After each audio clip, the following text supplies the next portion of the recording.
لكل منا محطات ولحظات ومواقف وشخصيات في حياته لا تنسى، ومن خلال هذه الحلقة نلتقي مع شخصيات نغوص معهم في بحار حياتهم لنستكشف هذه الحياة.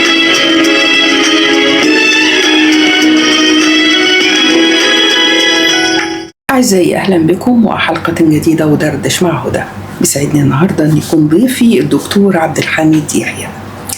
الدكتور عبد الحميد يحيى قبل ما نتكلم عن الموسيقى هنتكلم عن حاجات كتير قوي. دكتور عبد الحميد يحيى دكتور في أكاديمية ناصر، في أكاديمية الشرطة، في معهد الإذاعة والتلفزيون، ما شاء الله. يعني احنا مش بنحسن حضرتك يعني ولا حاجة، بس أنا بزعل من حاجة يا دكتور لما بيقولوا إيه دكتور عبد الحميد يحيى في عمر الكذا موهبة تكتشف. ايه رأيك انه حكاية السن دي ملهاش لازمة في الناس اللي بتحب الحاجة وعندها موهبة، ومع مرور الزمن والأيام بتصر ان هي لازم تحققها؟ يعني المقولة اللي اتقالت عن ان العمر رقم، صحيح، دي مقولة سليمة جدا. صحيح.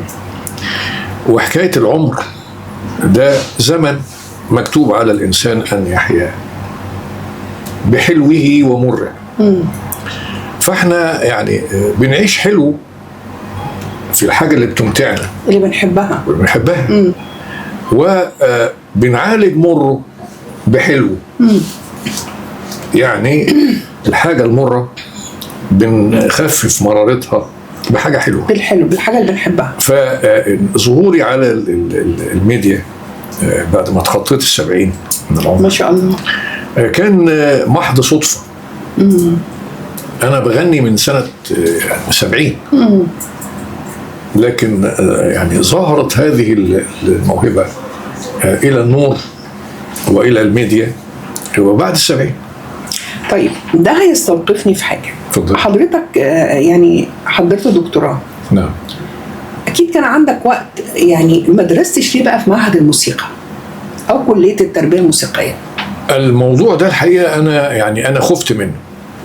ليه؟ أقول لحضرتك، الموهبة إذا سبقت العلم بنسبة ولو حتى بسيطة بتبقى أفضل. أنا خفت لا إيدي تقف وصوتي يبقى حبيس النوتة الموسيقية وحبيس المايسترو اللي بيوجه الموسيقى، التخت الأوركسترا، عشان أبص له وامشي حسب عصايته. أنا خفت من دي، فانطلقت وأنا يعني واثق إن أنا الموهبة موجودة، لكن الاستماع إلى الموسيقى وإلى المقامات الموسيقية وإلى الريتم السليم والإيقاع السليم وقول الجملة صح خلاص. بتفكرني بحوار عملته مع حفيدة الملحن الكبير محمد الموجي، مريم الموجي، لما قالت لي ان احنا كلنا كنا متصورين ان محمد الموجي خريج معهد الموسيقى العربية مع عبد الحليم وكمال الطويل. قالت لي لا، انا جدي مش ما كملش، وعبد الحليم قال له لا ستوب لحد كده وما تكملش، لانك لو كملت الموهبة اللي عندك هتضيع. ما انا زي ما قلت لحضرتك دي نظرية على فكرة. يعني مش عاوز صوتي او موهبتي إن جاز أن نقول أنها موهبة، يعني لا موهبة كبيرة، تبقى حبيسة النوتة الموسيقية. لا دي مي، لا دي بيمول، لا دي سول، لا عيد، لا أنا بقولها صح خلاص. أنا بدام بقول الغنوة صح واللحن صح ما فيش فيه نشاز، يبقى أنا وصلت للمبتغاية ومبتغى المستمع إنه يسمع الأغنية صح. يعني ما فيش أحيانا بتقول يا ريتني كنت اتعلمت النوتة الموسيقية؟ لا أبدا. أنا أسمع كويس أوي اللحن واستوعبه واحس بيه واطرب ليه كمستمع اولا قبل ان اكون مؤديا.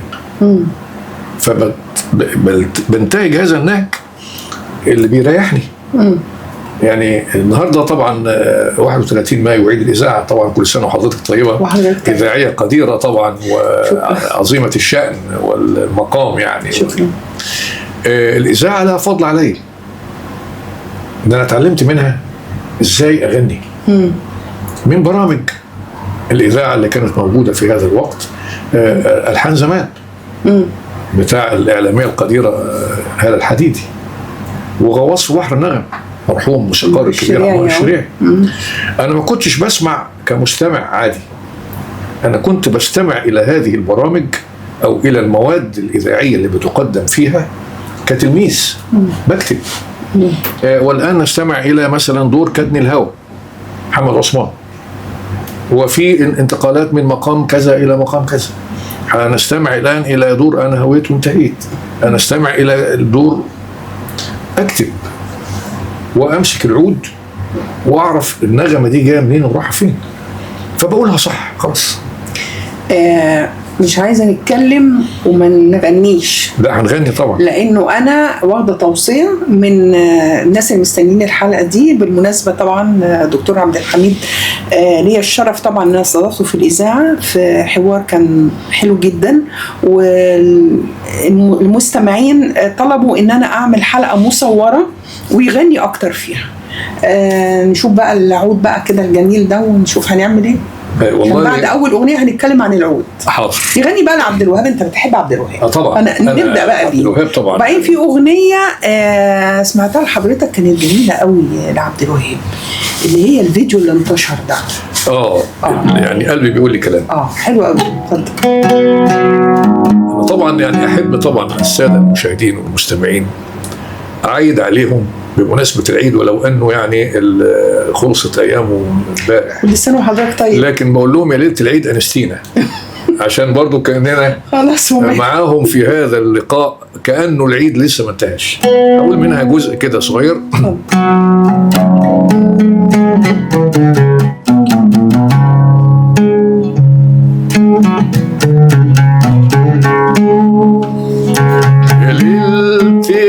العيد أنستينا، ليلة العيد أنستينا، وجددت الأمل فينا ليلة العيد. هلالك هلل عنينا فرحنا وغنينا، قلنا السعد حيجينا على دوبك ليلة العيد.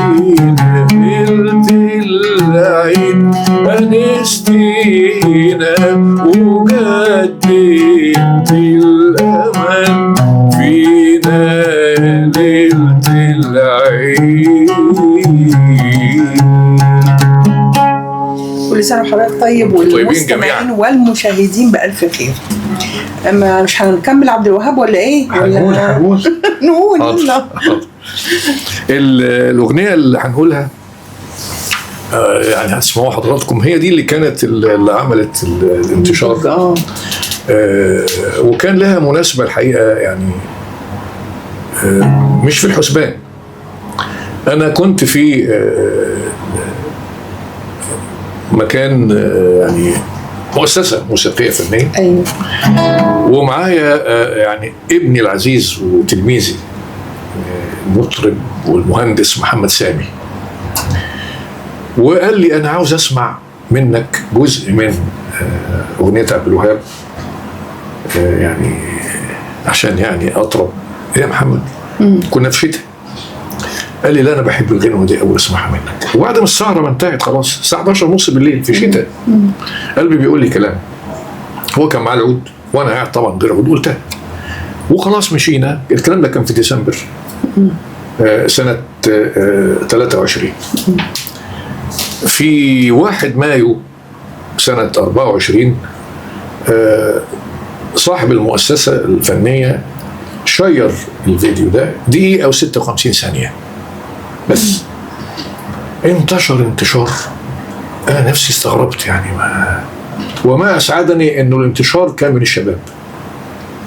وكأننا حطينا بصمة للشباب إنه دي الأصالة اللي مش هتنتهي أبدا.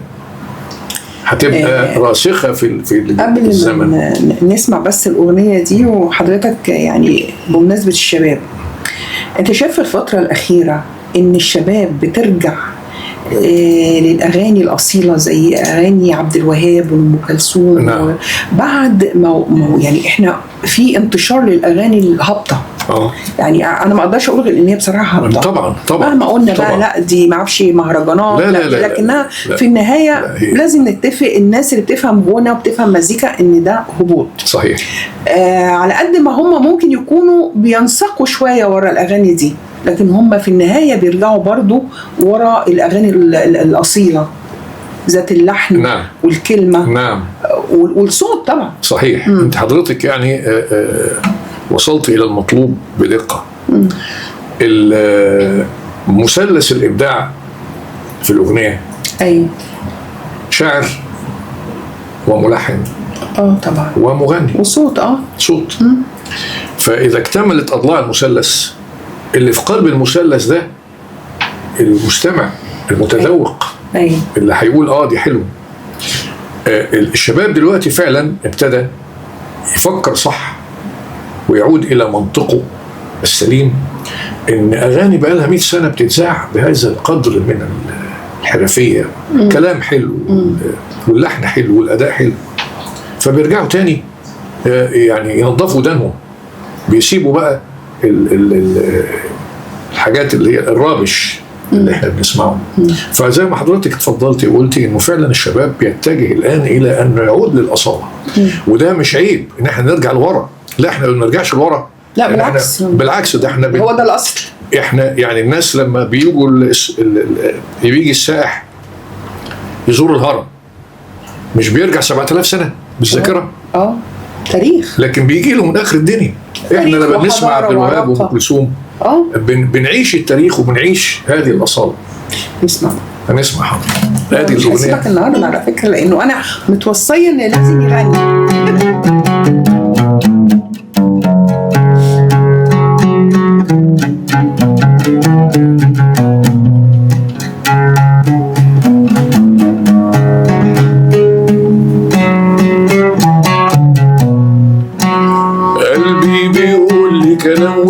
وانت بتقول لي كلام، وانا شايفه كلام، والناس بيقولوا كلام. قلبي بيقول لي كلام، وانت بتقول لي كلام، وانا شايفه كلام، والناس بيقولوا كلام. احترت اصدق مين واحترت اكذب مين، احترت اصدق مين واحترت اكذب مين. قلبي بيقول لي قلبي بيقول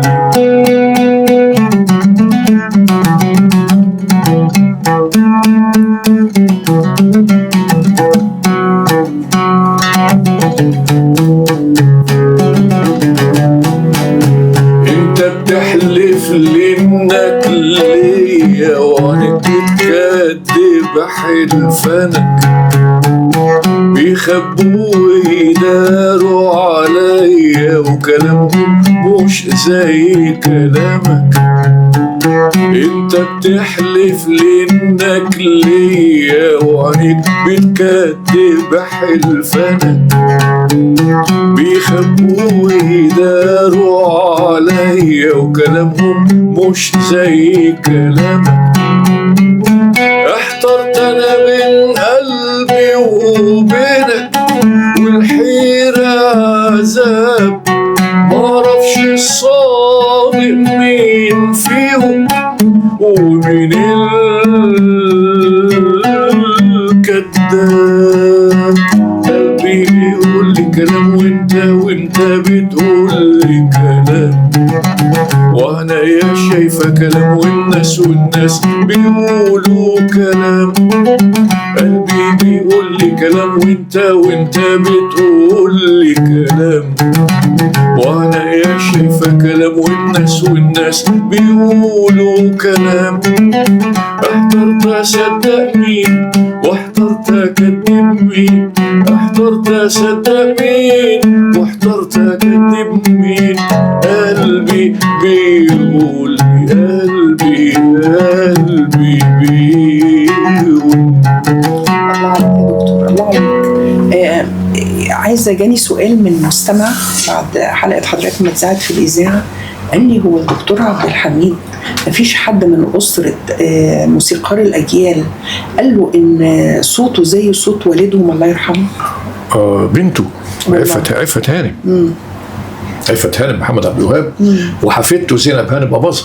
دول كانوا حاضرين حفلة؟ كانوا لا، هي كانت جلسة عائلية، يعني كنت مدعو في سهرة كده عائلية لأحد الأصدقاء، وقال لي في مفاجأة. فقلت له يعني مفاجأة يعني؟ قال لي بس تجيب العود معك. قلت له حاضر. فرحت انتظر المفاجأة، ما فيش، يعني الناس طبعا قاعدين وكل حاجة، وبعدين وفجأة لقيت عود هانم الصالون كله قام ناحية الباب وسابوني لوحدي، قاعد لوحدي. ايه ده، في ايه؟ انا قلت طبعا حد ضيف مهم او حاجة. ايوه. لقيت خالد بيه اللي هو صاحب الدعوة، يا دكتور عبد الحميد اتفضل. فقمت. عفت هانم محمد عبد الوهاب، يا سلام، ساعة ما شفتها كأني رأيت محمد عبد الوهاب شكلا وموضوعا وأدبا وشياكة وهدوءا وجمالا وأناقة. وزينب هانم أباظة حفيدته، بنته عيش، اللي هي إيش. فطلبت مني إن أنا أغني حاجتين: مضناك جفاه مرقده، وموال أشكي لمين الهوى والكل عسالي. وهو من أصعب ما قاله عبد الوهاب في العرب، انتقالات اللحنية، في تنوع الصوت ارتفاعا وانخفاضا، في النفس، في الإفل. فسمعت مني هذا الموال وقالت لمضيفنا أبويا صحي تاني. قلت لها ده وسام، خدته على صدري بعد ما قابلت موسيقار محمد عبد الوهاب سنة 71. طيب يعني حبك لعبد الوهاب يعني جه ان صوتك قريب من صوته؟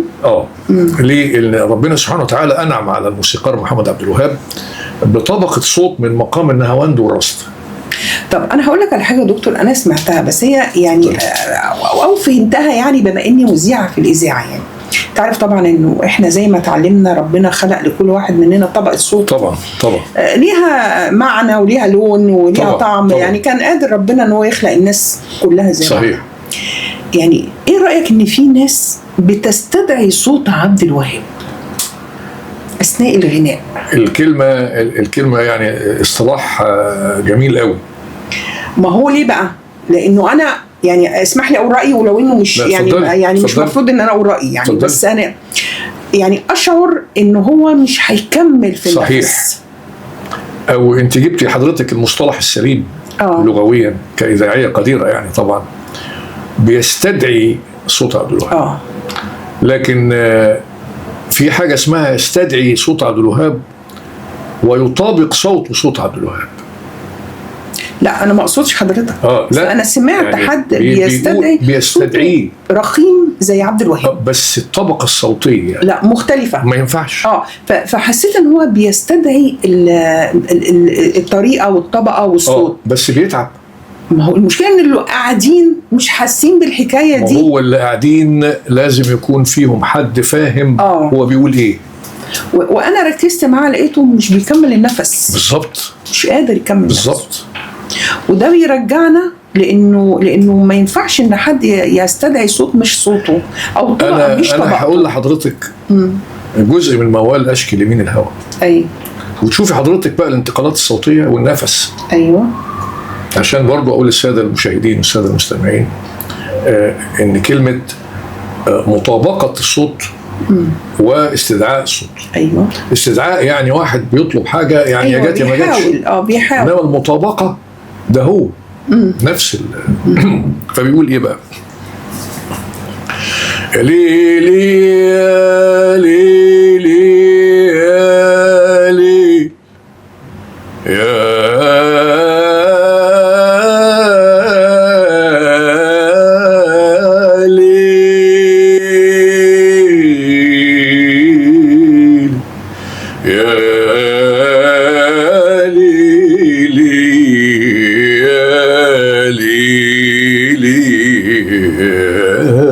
ليل يا ليل يا ليل يا ليل يا عيني ليل يا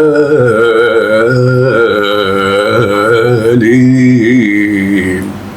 فيها كم نقلة كتير. ازاي؟ ومحتاجة النفس.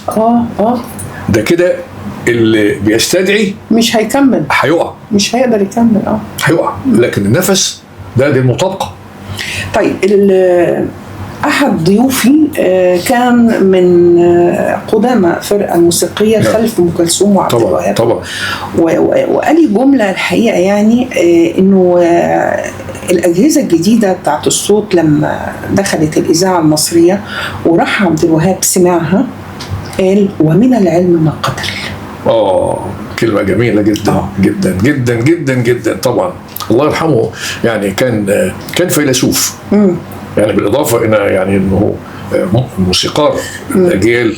وأنا يمكن قلت يعني أنا ما بحبش أسمع حد يقول على نفسه موسيقار أجيال من المعاصرين حتى أو من السابقين. هو بس عبد الوهاب هو موسيقار. أيوة، لأنه عصر أجيال كتير من العشرينات، ثلاثينات، أربعينات، خمسينات، ستينيات، سبعينات، ثمانينات، تسعينات. فهذه المقولة مقولة سليمة جدا. بدليل إنه آخر أغنية عملها هي من غير ليه. هو عبد الوهاب إيه حكايته مع ليه؟ ليه؟ يعني هي أنا أقول لحضرتك كنت يعني عملت حلقة تلفزيونية بعنوان السؤال في الأغنية المصرية. كان مع الإعلامي النابغة حسن الشاذلي. ابن مزبير. معلش بقى يعني. نابغة. احنا أولاد مزبير ولازم. نعم. كل ده كان ليه يا عين ده عسل من غير ليه.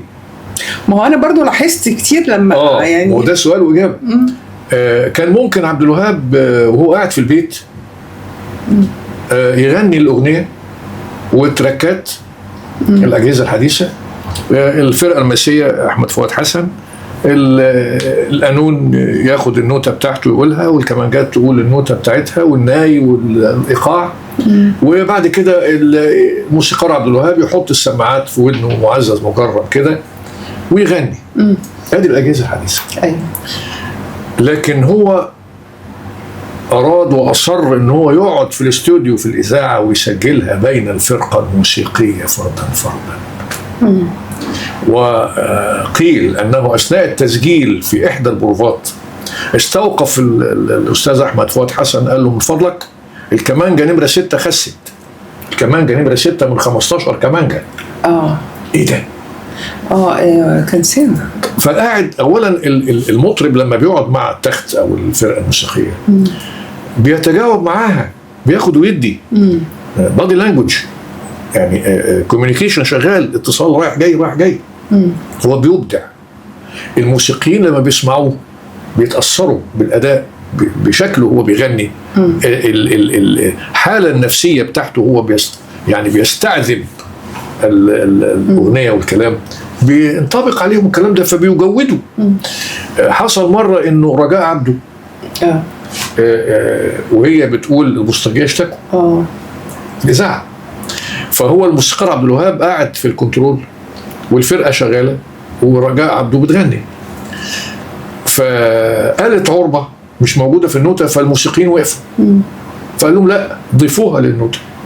شفت هنا بقى الإبداع أثر على النوتة الموسيقية. يعني هي عملت حاجة جديدة بصوتها، ولكن لم يضاف على صوتها. لا يعني أنا هقول لحضرتك إيه اللي حصل.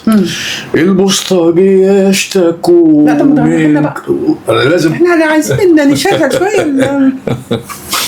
لا، عشان بس شوف يعني إيه. البوسطجية اشتكوا من كتر مراسيل وانا يا لما بكون دابت منادي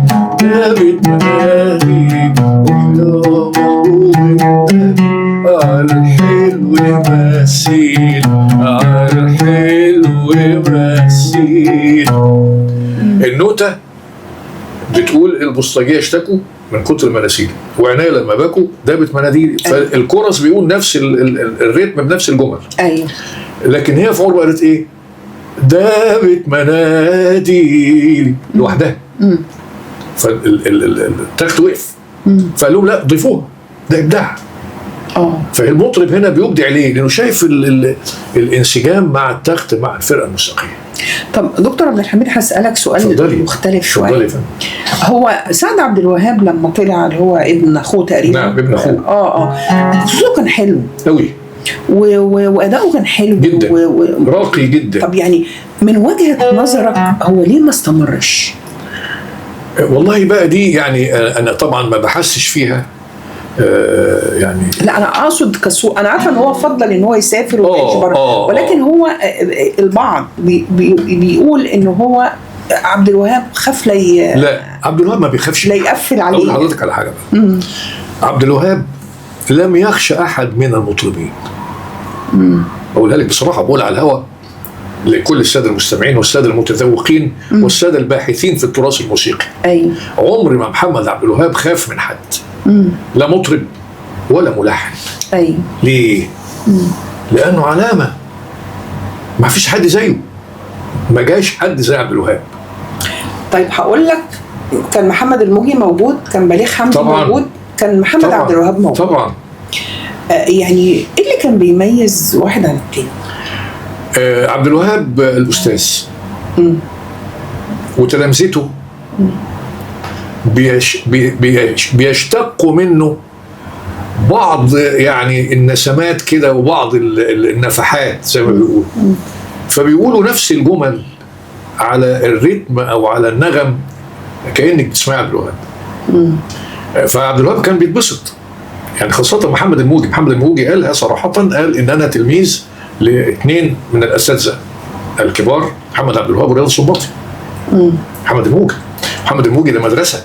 طبعا. هي استاذ قدير، لكن كان يعني باستمرار يسمع محمد عبد الوهاب كل الحانه.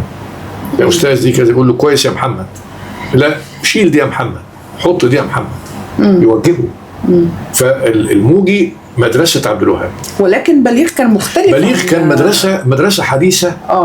مدرسة الريتم السريع، ومدرسة الدخول في الجمل الموسيقية ذات البريق وذات الحركة، تخلي المستمع كده يعيش حالة. يعني ما كانش مثلا يعني حتى في ألحانه لأم كلثوم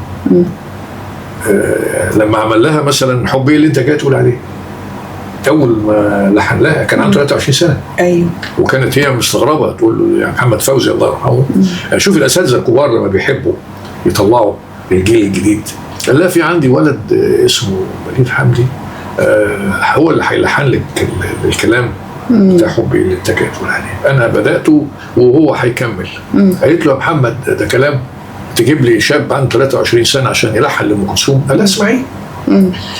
فكان عندها بروفه في الاذاعه، وراح بليغ حمدي مع محمد فوزي وسمعها البدايه بتاعت اللحن المذهب، وقال الكوبليه الاولاني. محمد الأصابجي قام من مكانه وطبطب على بليغ حمدي، قال له يا ابني انت هيبقى ليك مستقبل كبير قوي في التلحين. بتحب ايه اي اغنيه لأم كلثوم تتدخل فيها بليغ او لحن؟ هي الاولانيه حب ايه بس هو ليه برضو اغاني كتير طبعا طبعا حاجات كتيره، لكن انا دي مأثره فيها. اما دخلت ثانوي مدرسه الحسينيه الثانويه البنين في العباسيه سنه 61، فالاذاعه المدرسيه اول ما دخلت من الباب كانت بتذيع حب ايه اللي انت جاي تقول عليه. ده ايه طابور الصباح ده ولا ايه؟ طبعا لا، الاذاعه المدرسيه كانت بتذيع نشرات الاخبار وتذيع الاغاني وتذيع الحديث. لا والله يعني دي كان قبل الطابور الصبح الاذاعه المدرسيه. ايوه يعني شوف حضرتك التعليم، وبرضه حد كده نبذه بيسمع الطالب نغم وبيسمع الطالب تراث موسيقي، تذوق وبعدين يسمعوا نشرة الأخبار، وبعدين يسمعوا كلمة الصباح بتاعت ناظر المدرسة والمدرسين، وبعدين يحيي العلم. الله ايه ده؟ ايه الانتقال ده؟ دي جرعة ثقافية للطالب اللي جاي من اعدادي. نسمع بقى جزء من حب. هي اولا الحب اللي انت جاي تقول عليه هشرحها كده بشكل سريع قبل ما اقولها. اتفضل. هتلاقي الخطاب بتاع المؤديه اللي هي بتقول الكلام، بتقول يعني حبيبها حبي اللي انت جاي تقول عليه باللغه المصريه، بحيث ان لو اتقالت من غير موسيقى المستمع بيتذوقها وبيقتنع. انا هقولها كده بادي لانجوج قبل ما اغنيها. حبي اللي انت جاي تقول عليه، انت عارف قبل معنى الحب ايه لما تتكلم عليه، لما تتكلم عليه. حبي حبي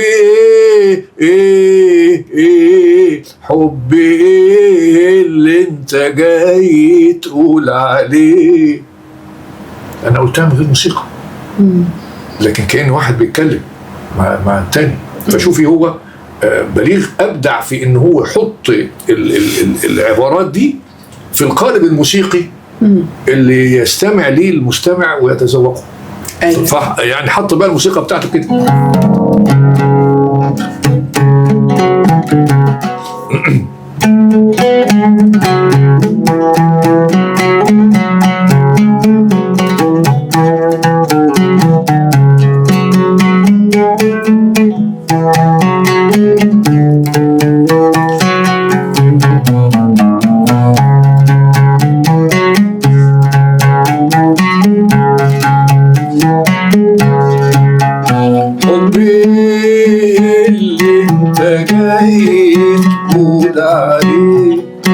انت عارف قبل معنى الحب ايه. حبي اللي انت جاي تقول عليه، انت عارف قبل معنى الحب ايه لما تتكلم عليه، لما تتكلم عليه.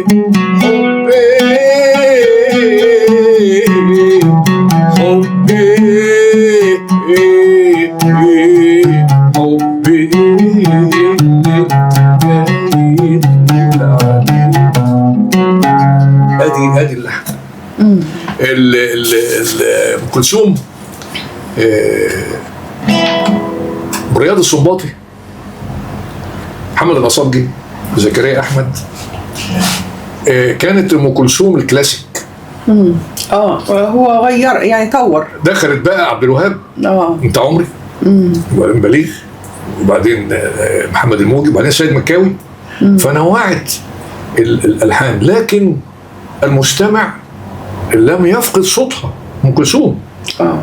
فاستطاع الملحنين دول انهم ينقلوها من المدرسه الكلاسيكيه القديمه التقليديه الى المدرسه الحديثه ذات الطرب الحديث. بالظبط زي الاغنيه اللي هي القلب يعشق كل. طبعا حقيقه لما سمعناها من اللي هو الملحن الاولاني اللي هو كان المفروض يلحنها لها، انا مش فاكره اسمه. لا هو لحنها زكريا ده في الاول. هي ما رضيتش بيها. قالت له يعني حست انه اللحن مش هينجح، وفعلا اللحن بصوت زكريا احمد ما نجحش. نجح لما رياض السنباطي. طبعا هي مدرسه دخل عليه بقى آلات الحديثه. يعني رياض السنباطي برضو انه دخل الآلات الحديثه لأم كلثوم. احنا فوجئنا انه عمل مثلا في اراك عصير الدمع البيانو، بيانو على المسرح. الناس فوجئوا انه اللحن بتاع رياض السنباطي في البيانو. قبل ما تسيب ام كلثوم بقى، انا عرفت منك معلومه انت غششتهاني قبل التصوير. قلت لي ان 60 سنه على اغنيه الاطلال. طبعا يعني جديده دي. دي طبعا بكره ان شاء الله يعني في دار الكتب المصريه في ندوه في قطاع الموسيقى في دار الكتب، فيها مجموعه من الشعراء وبيحتفلوا ب600 قصيدة الأطلال إبراهيم ناجي. ويمكن يعني شوف حضرتك الاحتفالية ستينية الأطلال، يعني بتوري الجيل إن إحنا أغنية بقى لها 60 سنة بنحتفل بيها النهاردة، لحنا، أداء، كلاما، معنى. فيعني الأطلال دي طبعا كانت أسطورة. أي كوبليه بتحبه في الأطلال؟ الأولاني. طب نسمع الأولاني والأخراني. لا اختار البداية. ليه بقى؟ الأولاني صور فيه رياض السنباطي تصوير يعني بليغ قوي قوي. يتخيل المستمع يعني الغنوة وهي بتتقال. في الأول يا فؤادي لا تسل أين الهوى ترررررر كان صرحا ترررر عالي من خيال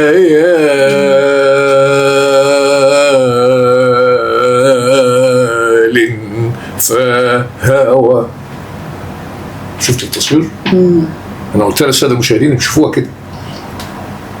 كان صرحا عالي، كان صرحا، حاجة كلها صور جمالية من خيال.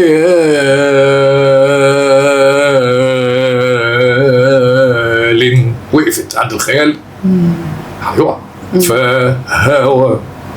وبعدين اديها الموسيقى بس الجمهور بيتفاعل فعلا اكتر مع الكوبليه الاخراني. الكوبليه الاخراني ليه؟ لان في اللحن بينقل المستمع الى الختام. انا يعني لو حبيت حضرتك نقول الاولاني ولا الاخراني؟ لا نقول اخراني. حاضر الختام، يعني ختام ومسك يعني.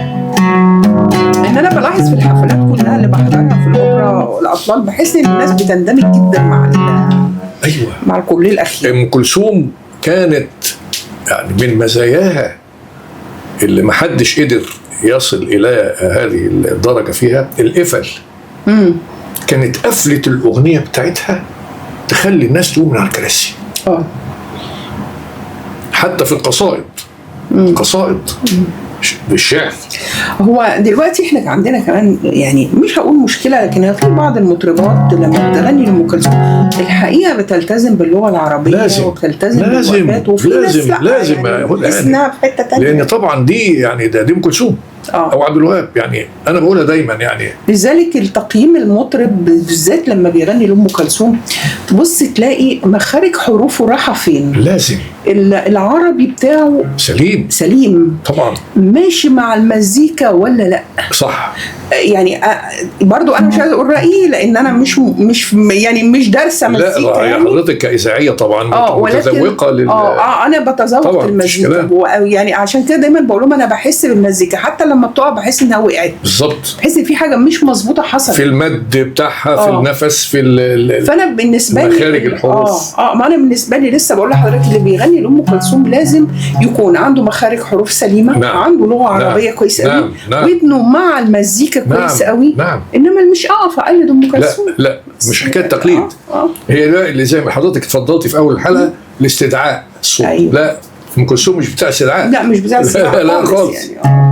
ما هو اي حد يتكشف في ام كلثوم على فكره، اي صوت يتكشف في ام كلثوم. يا حبيبي كل شيء بقضاء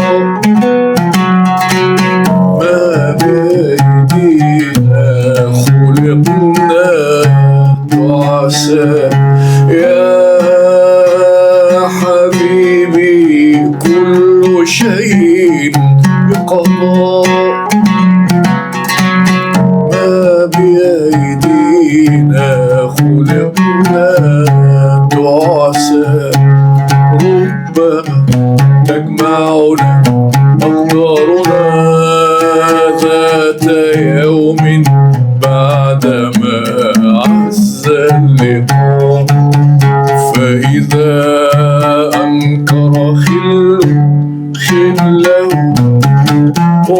وتلاقينا لقاء الغرباء ومضى كل إلى غايته لا تقل الحظ شاء فإن الحظ شاء فإن الحظ شاء. القفلة دي القفلة بتاخد المستمع كده حتة ثانية. يعني انا بقول لحضرتك الكوبليه الاولاني والكوبليه الاخير. ليه؟ يعني الكوبليه الاولاني احنا قلناه بس عبرنا عنه بالشكل البادي لانجوج بالكلام. الموسيقار، لفظ الموسيقار. نعم. من يحمل لفظ الموسيقار؟ الذي لم يلحن له احد. زي خلي بالك اللي هتقول عليه هتغني باستثناء عبد الوهاب، احنا غنينا له خلاص. غير عبد الحليم. محمد فوزي. محمد فوزي لم يلحن له احد. فريد الأطرش لم يلحن له احد. السيد مكاوي لم يلحن له احد. ادي لقب موسيقار. المغنى ما حدش لحن له.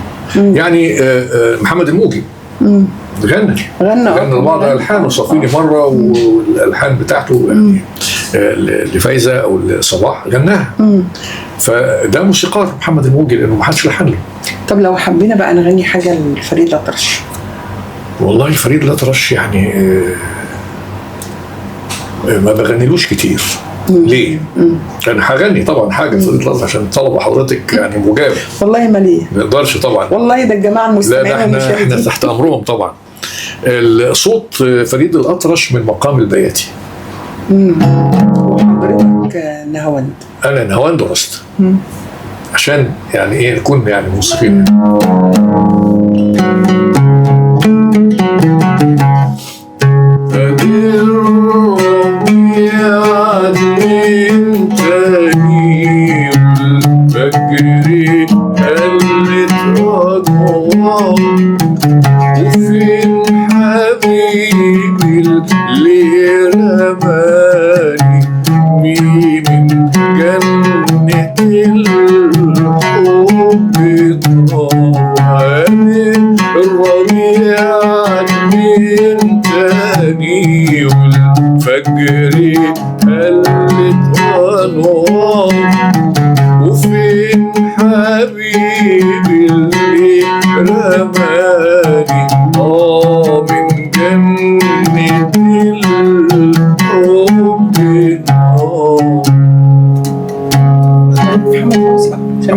كملنا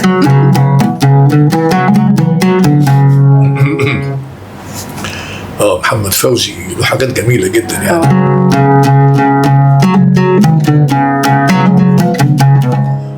حبيبي وعنايا لو في وسطي مية، حبيبي وعنايا عنايا لو في وسطي مية، ما يخفاش عليا عليا ما يخفاش عليا.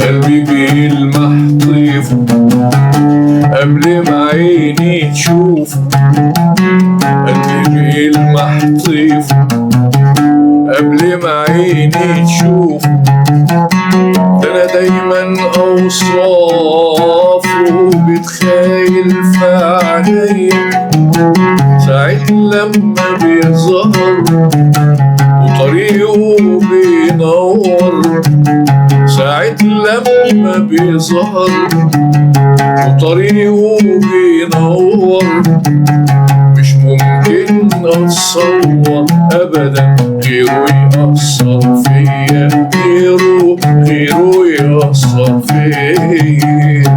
الخفة اللي شغلني مهما يبعد عني انواره تخيلني لو في اهل الدنيا. الخفة اللي شغلني مهما يبعد عني انواره تخيلني لو في اخر الدنيا. ابو شامة وعلامة، أبو طلع بسامة، أبو شامة وعلامة وعلامة، أبو طلع بسامة. قلبي بيفرح ياما ياما لما يهل عليا عليا، لما يهل عليا حبيبي وعنايا لو في وسط ايديا، حبيبي وعنايا عنايا لو في وسط ايديا، ما يخفاش عليا عليا، ما يخفاش عليا. الله عليك يا دكتور والله.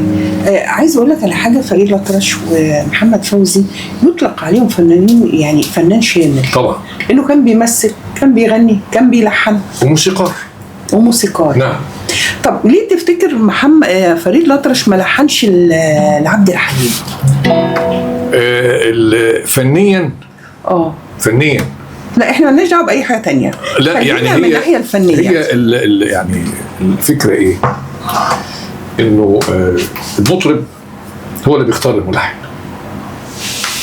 ولا الحان فريد ما تمشيش مع صوت عبد الحليم؟ لا ازاي؟ باعتبار ان فريد كان شويه يعني الحته بتاعته حزينه. فريد الأطرش له حاجات فرايح، ما فيش، مش كله حزيني، لكن زي ما قلت لحضرتك انه من طبقه البياتي. عبد الحليم واخد الهواند والرصد، موجي وعبد الوهاب نفس الطبقه. أيوة.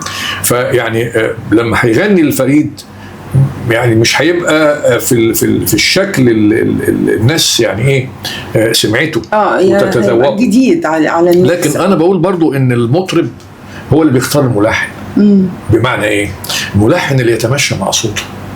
طب ما هو برضو ليه ام كلثوم فريد الأطرش ما لحنش لام كلثوم؟ برضو عشان الطبقه، برضو طبعا الصوت مش كلام.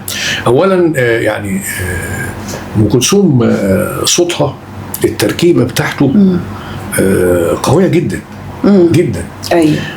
فريد الأطرش يعني قوه صوته مش زي قوه ام كلثوم. صوت ام كلثوم رياض السنباطي القوه بتاعته في لحنه، في مقاييسه الصوتيه اللي قاس بيها بالمسطره ام كلثوم.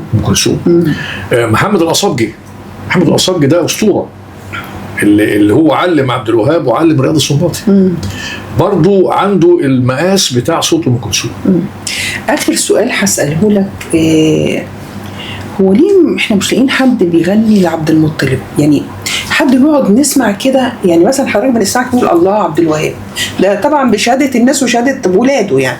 طب احنا ليه مش لاقيين حد بيغني لعبد المطلب برضه يرجعنا كده برضه للصوت؟ والله انا يعني طبعا في محاولات، دي حضرتك دي مسؤوليه دار الاوبرا.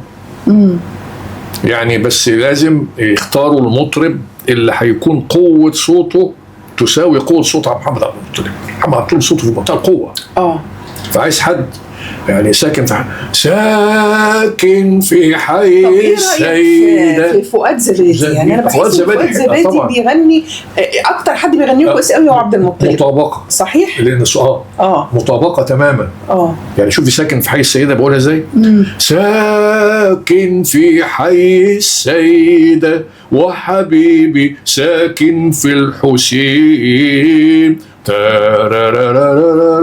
وعشان انول كل الرضا يوم تروح له مرتين، من السيدة لسيدنا الحسين. لازم يبقى صوت قوي ومفتوح.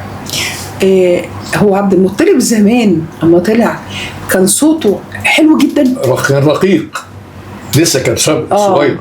لما كبر ابتدى صوته يعني يقوى. يعني بيقولوا عليها احنا ايه في بعض الموسيقيين، يعني بيقول لك صوته رطب. اصله في ناس تقول لك ايه، لا يعني ما بنحبش صوته وهو صغير. لكن في الاغاني اللي هي يعني صوته كان حلو، بس لما كبر كان صوته زي محمد عبد الوهاب. في الافلام وصغير الدنيا ما نعرف ليه ترارارارا ولا رايحين فين ولا عايزين ايه ترارا. ما كانش يقدر يقولها هو في العشرينات من عمره بالطريقه دي. لأن الصوت بيتطور. لا الصوت بيبقى فيه الاحبال الصوتيه بتبقى بقى خلاص استوت مع التدريب طبعا وكتر الغنى طبعا. لكن في صوته وهو في هذه السن المتقدمه من غير ليه ما يقدرش يغني في الليل لما خلي. في الليل لما خلي إلا من الباكي ومنوح على الدوح هدي للصارخ الشاكي. ده بقى ما كان صغير. بسم الله ما شاء الله. يعني ودي برضه ملحوظه قالتها عفت هانم وانا طبعا بعتز بالملحوظه دي. قالت اليوم غنيت انا الموال، قالت له يا استاذ خالد ابويا غنى الموال ده هو في سنه 30 او 27 28 ازاي الدكتور بيقولوا فوق ال70؟ فسالتني قالت لي ليه؟ قلت لها والله يا هانم لان اتربينا على صوته فحفظنا وتربينا على الصوت الموسيقار عبد الوهاب وخدنا كل هذا الرحيق من صوته، فاحنا مش يعني مهما كان السن هنقول. احنا اتكلمنا عن المثلث اللي وازن الموسيقى والغناء في مصر، رموز عبد الوهاب وأم كلثوم. طبعا. دكتور بقى يعني عبد الحميد بقى انت بقى بتحب تسمع مين غير عبد الوهاب وأم كلثوم ومحمد عبد المطلب؟ يعني مثلا نتكلم في فايزة احمد، بتحب فايزة احمد؟ جميل طبعا. يعني انا قلبي ليك ميال. نجاة الصغيرة كانت يعني اغاني جميله جدا. يعني حورية حسن من حب فيك يا جاري. عايزين بقى نختم بيها دي بجد بقى. ودي من الحان محمد الموجي. مش هقول لك نختم يا دكتور واحنا لا ده انا تحت امركم. يعني الساده المشاهدين منورينا ويعني بنسعد بيهم دايما. من حب فيك يا جاري دي قصه بتبين يعني الادب في الحب زمان. ايوه في احترام. من حب فيك يا جاري يا جاري من زمان بخبي الشوق وداري ده يعرفوا الجيران بشوف من الجيران. لما تخبط على بقى في الاخر بقى لما يعني تصادف على السلم تصبح ولا تسلم قلبي بيرقص من الفرحه والدنيا تدور حواليا. في ناس قالوا مش حلو اما نتقلب على السلم في الاخر على السلم. ما السلام عليكم. ايه السلام عليكم. كل واحد ونيته. ايوه كده. نعم. في الاخر لما تخبط على بابنا وتجينا يعز احبابنا اهلك هتكلم اهلي وتفرح عيني وقلبي والقى الدنيا بتندهلي في عينيك الحلو حبايبي. يعني الختام بتاع الموضوع بيخبط على الباب. يعني ادي الموضوع. لكن اللحن طبعا كان في فيلم احبك يا حسن ورقصت يعني نعيمه عاكف الله على هذا اللحن.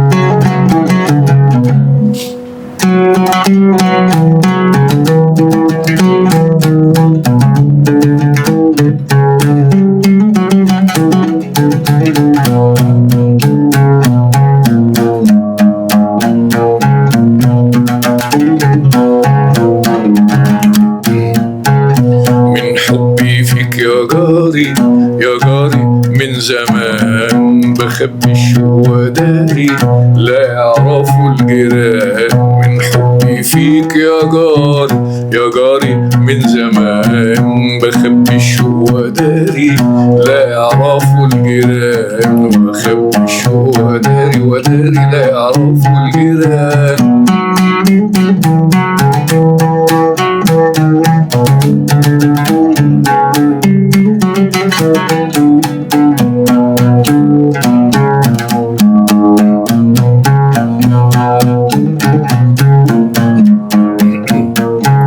وحياة حبك ما شبكنا غير شباك وشباكنا.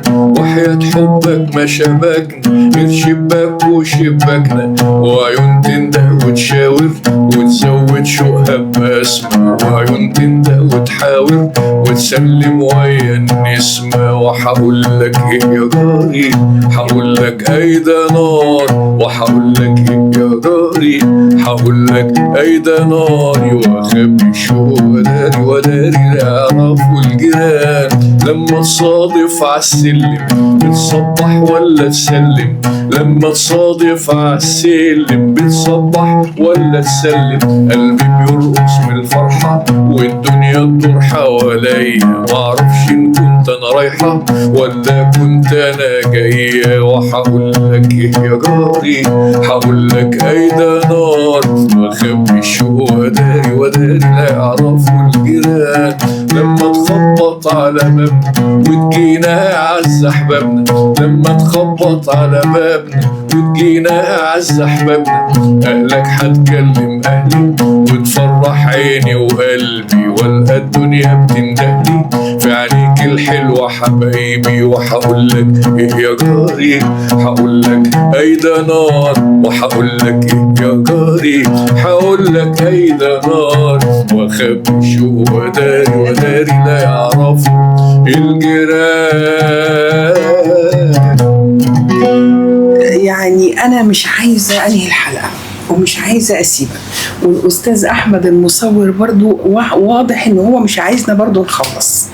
بشكر حضرتك جدا، أنا متشكر على الفرصة السعيدة دي والله، وأنا سعيدة بحضرتك جدا. ويعني اللي خلاني يعني إن أنا أحب إن أنا أكمل لقاء بقى مصور مع حضرتك هو لقاء الإذاعة، وقد إيه الناس كانت مبسوطة في الإذاعة، وإن شاء الله برضو هيبقوا المشاهدين مبسوطين، وفي الإذاعة برضو هيتذاع الحوار إن شاء الله. ولقاءات إن شاء الله يعني السادة المشاهدين لن تنقطع طبعا بتشريفك ودعوتك الكريمة. ربنا يخليك. شكرا يا دكتور. شكرا يا فندم.